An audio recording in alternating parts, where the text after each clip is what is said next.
What's going on, noobs? I am Rory, the Perpetual Noob, and welcome back to my Hollow Knight boss discussion series. This is the 7th video in a series where I'll be discussing each boss of Hollow Knight, where we can find them, how we can defeat them, and how does this boss fit into the world of Hollow Knight. Today, we'll be talking about Brooding Mawlek. We can find Brooding Mawlek at the far left of the Forgotten Crossroads. The start of our fight with Brooding Mawlek is marked when gates drop down and Brooding Mawlek leaps from the background right next to us and shouts. Brooding Mawlek will perform a downward slash towards us. Brooding Mawlek only uses this attack if we get too close and will use it in conjunction with other attacks. Brooding Mawlek telegraphs this attack when they raise their claw up to the level of their mouth. Head? Maybe? The color of the claw will change from bluish-gray to almost white, indicating that the claw is about to slash down. Let's call this attack the Slash attack. Brooding Mawlek will spit a blob of infection in a parabolic arc. These blobs don't track us, instead flying towards whichever side of the battleground we happen to be standing on at the time. This attack can happen in conjunction with the Slash attack. Brooding Mawlek telegraphs this attack when their head, mouth thing compresses a little before springing back to normal and spitting a blob. Let's call this attack the Spit attack. Brooding Mawlek will leap into the air to crash onto our heads. This attack does track us, with Brooding Mawlek landing where we were standing when they leapt. Brooding Mawlek telegraphs this attack when they stop moving side to side and their whole body compresses with their legs bending, much like we do when we're about to jump as high as we can. Then Brooding Mawlek leans forward for just a moment before their body rapidly decompresses and they launch high into the air.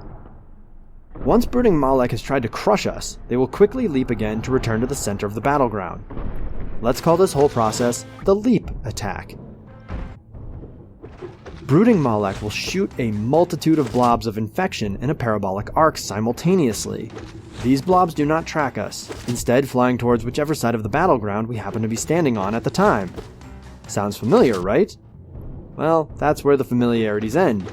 Instead of compressing just their mouth, head, whatever, Brooding Mawlek telegraphs this attack by compressing their entire body, like they're about to do a leap attack.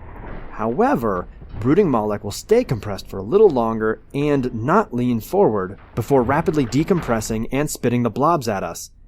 This attack cannot happen in conjunction with any other attacks. Let's call this attack the Vomit attack. This was certainly not my most elegant boss fight. The charm, Thorns of Agony, carried me through this battle, what with it dealing 2 times the damage of my nail every time I took damage. Having the charm Quick Focus equipped allowed me to get in some much needed healing, since my attack plan was apparently to throw myself into Brooding Mawlek over and over again. Quick Focus makes healing much easier, but thanks to Brooding Mawlek's Spit attack, you'll have plenty of time to heal even without that charm. Honestly, I struggled to properly handle this fight, but I had a good charm combination and I had upgraded my nail at least once before encountering Brooding Mawlek, making my hits and Thorns of Agony's damage that much stronger. If I had stumbled onto this boss earlier in the game, the wiki notes you can encounter this boss within 15 minutes. I clearly wouldn't have beaten Brooding Mawlek in one attempt. There are other tactics for getting through the Brooding Mawlek fight that don't involve taking tons of damage and relying on Thorns of Agony.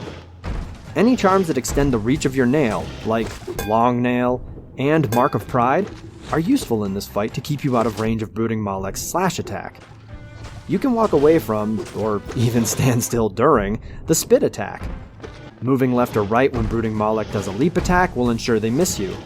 The trickiest attack to dodge is the Vomit attack. The safest tactic is to jump over Brooding Mawlek after they launch the blobs, so that you'll be on the other side of the battleground. There are a couple small, safe spots during the Vomit attack, but it would just be easier to jump over Brooding Mawlek.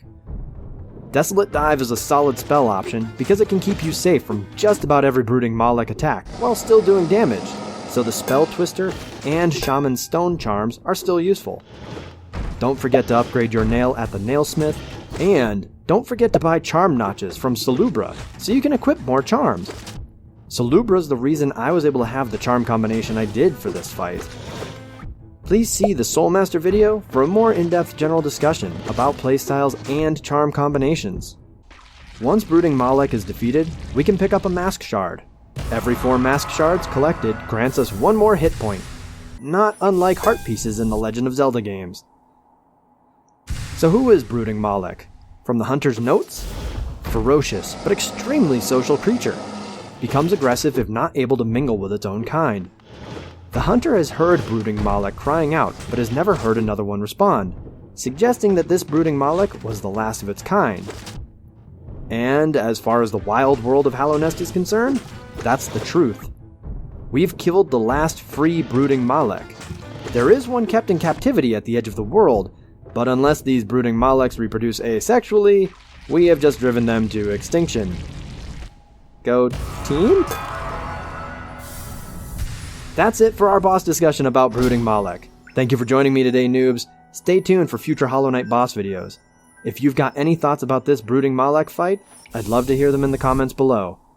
I am the Perpetual Noob, and I'll see you all next time.